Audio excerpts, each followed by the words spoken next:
3월 30일 수요일 은혜와 회복을 위한 가정 예배를 드립니다. 함께 주님이 가르쳐 주신 기도하고 오겠습니다. 하늘에 계신 우리 아버지, 아버지의 이름을 거룩하게 하시며 아버지의 나라가 오게 하시며 아버지의 뜻이 하늘에서와 같이 땅에서도 이루어지게 하소서. 오늘 우리에게 일용할 양식을 주시고 우리가 우리에게 잘못한 사람을 용서하여 준 것 같이 우리 죄를 용서하여 주시고 우리를 시험에 빠지지 않게 하시고 악에서 구하소서. 나라와 권능과 영광이 영원히 아버지의 것입니다. 아멘. 찬송가 212장 겸손히 주를 섬길 때 찬송가 212장을 부릅니다.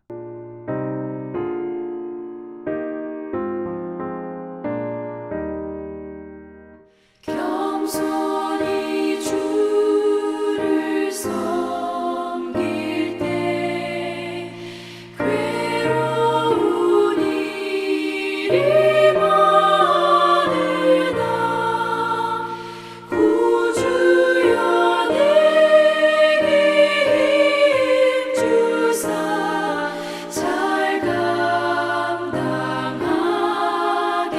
하소서. 인자한 말을 가지고 사람을 감화시키며 갈 길을 잃은 무리를 잘 인도하게 하소서. 구주의 귀한 인내를 깨달아 알게 하시고 굳건한 믿음 주셔서 늘 승리하게 하소서. 장래의 영광 비추사 소망이 되게 하시며 구주와 함께 살면서 장평강 얻게 하소서.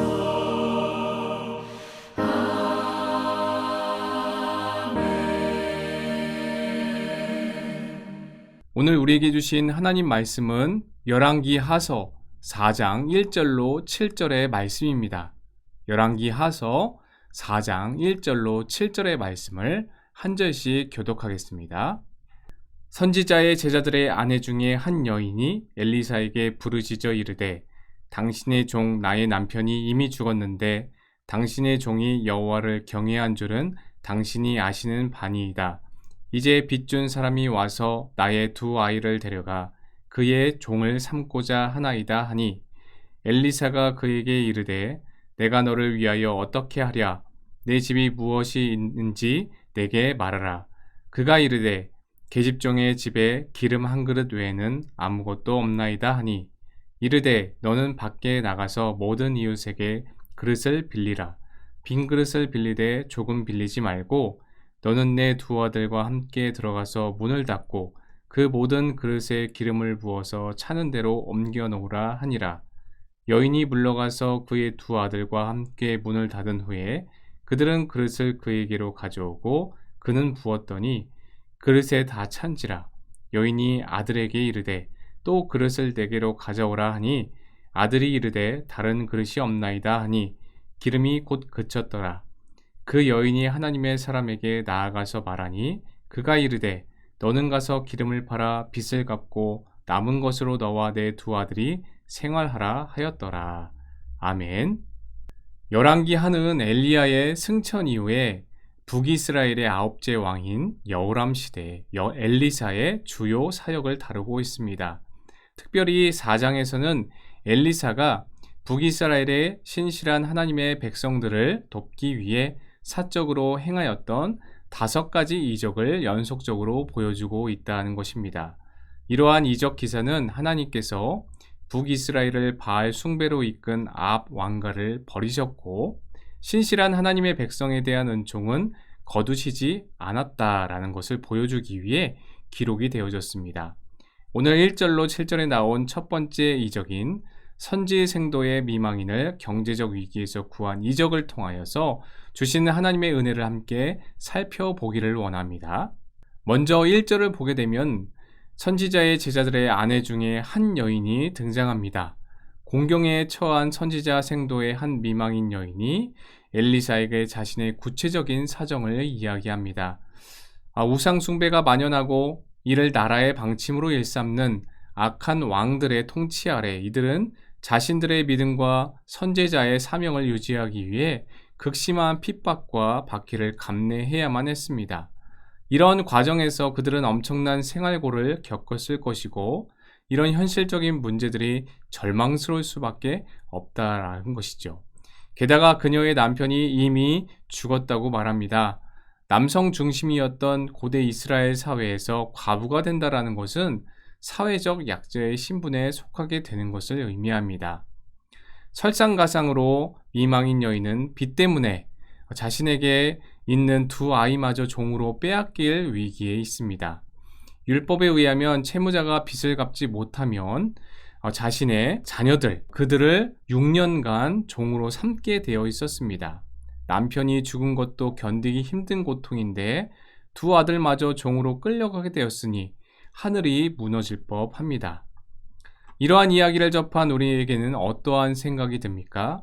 어떻게 하나님의 종의 집에 이런 어려운 일이 생길 수 있을까?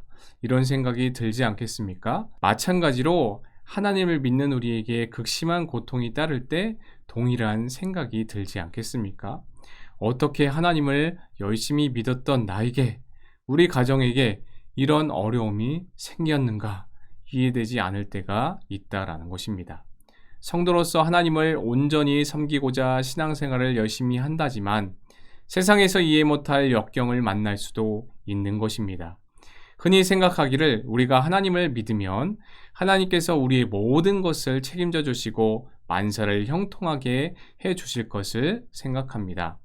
하나님을 믿고 따르기만 하면 고생 끝, 행복 시작이라는 생각을 합니다. 그러나 현실을 생각해 보면은 과연 그렇습니까? 오히려 그렇지 않은 경우가 더 있다라는 것입니다. 하나님을 진실되고 신실하게 믿는데도 경제적인 사정은 조금도 나아지지 않고 고생하다가 일찍 세상을 떠나는 사람도 있습니다. 또 하나님을 믿기 전보다 오히려 더 큰 어려움에 처한 사람들도 더러 있습니다. 이런 경우에 많은 사람들이 신앙에 대한 회의를 갖게 됩니다. 소위 믿음이 좋다고 칭찬이 자자했던 분들마저도 믿음을 버리는 일까지도 있습니다. 여러분, 우리는 이것에 대해서 어떻게 받아들여야 할 것입니까? 하나님께서는 우리에게 당신을 믿을 때, 당신이 우리와 함께 하실 때 어떤 역경도 없다 약속하신 적은 없다라는 그 사실을 우리는 반드시 전제해야 합니다. 하나님께서 우리를 부르신 이유는 이 땅에서 호의호식하는 것만을 위해 부른 것이 결코 아닙니다. 우리를 부르신 궁극적인 이유는 우리를 통해 하나님께서 영광 받으시고 이 땅에서 하나님을 섬김으로 인하여서 수고와 슬픔을 당한다 해도 장차 이 땅에서 누릴 그것과는 비교할 수 없는 천국의 영광을 누리도록 하기 위함입니다. 그러므로 우리는 하나님을 믿기 때문에 어떠한 역경도 찾아오지 않을 것이라는 생각을 버려야 할 것입니다. 그럼에도 불구하고 하나님은 우리에게 베푸실 은혜를 항상 예비하시는 분이십니다. 2절에 엘리사는 과부의 호소를 듣고 내가 너를 위해 어떻게 하랴 이렇게 묻습니다. 이 말은 내가 도움을 줄 수 없다라는 뜻이 아니라 도움을 주기 위하여서 그가 원하는 것을 구체적으로 물어보고 있는 것입니다. 엘리사의 이 물음은 마치 그리스도께서 불쌍한 자들에게 물으신 모습을 연상케 합니다. 주님은 앞이 보이지 않는 자에게 내가 무엇을 하여 주기를 원하느냐 물으셨고 33년 된 중풍병자에게는 내가 낫고자 하느냐 물으셨습니다.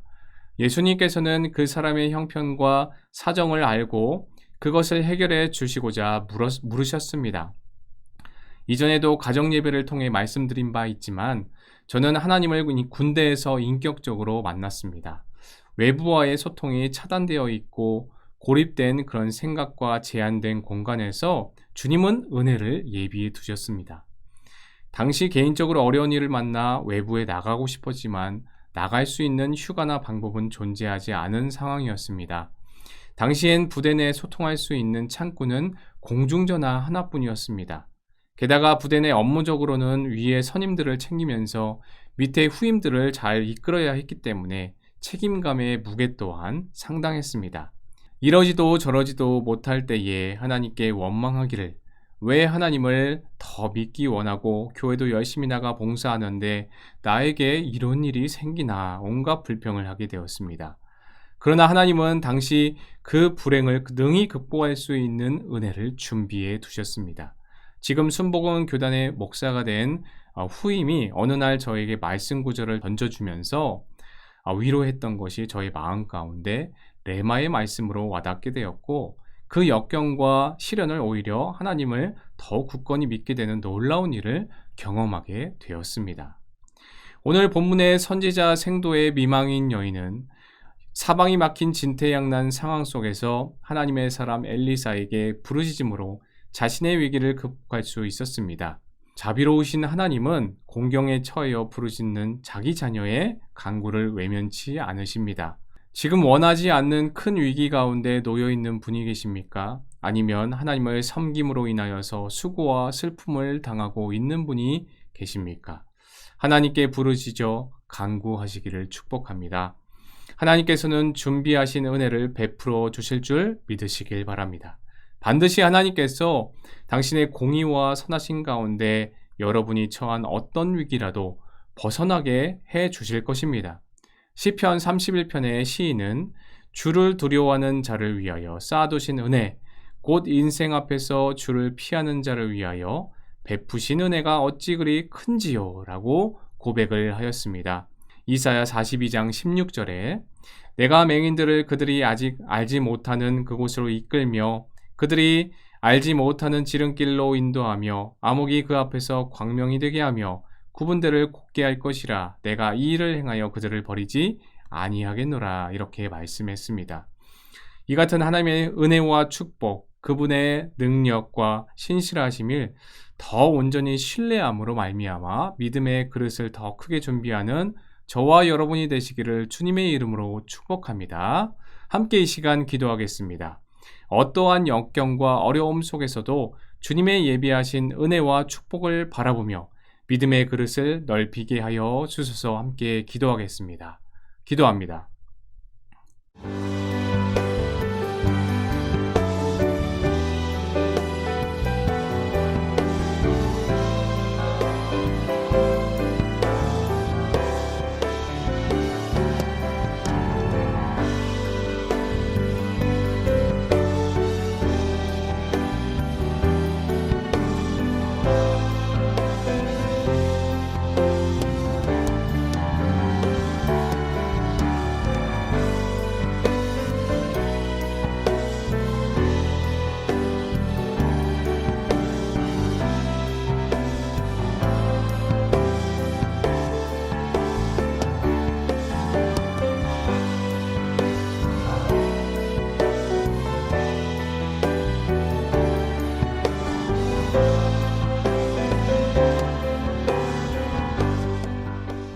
사랑과 자비가 많으신 하나님 아버지, 때로 원치 않은 일을 만나 절망 가운데 거할 때에도 끝까지 우리의 손을 놓지 않으시는 그 주님을 바라보길 간구합니다.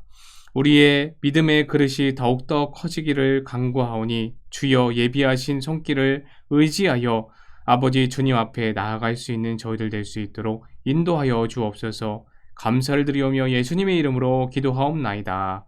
아멘.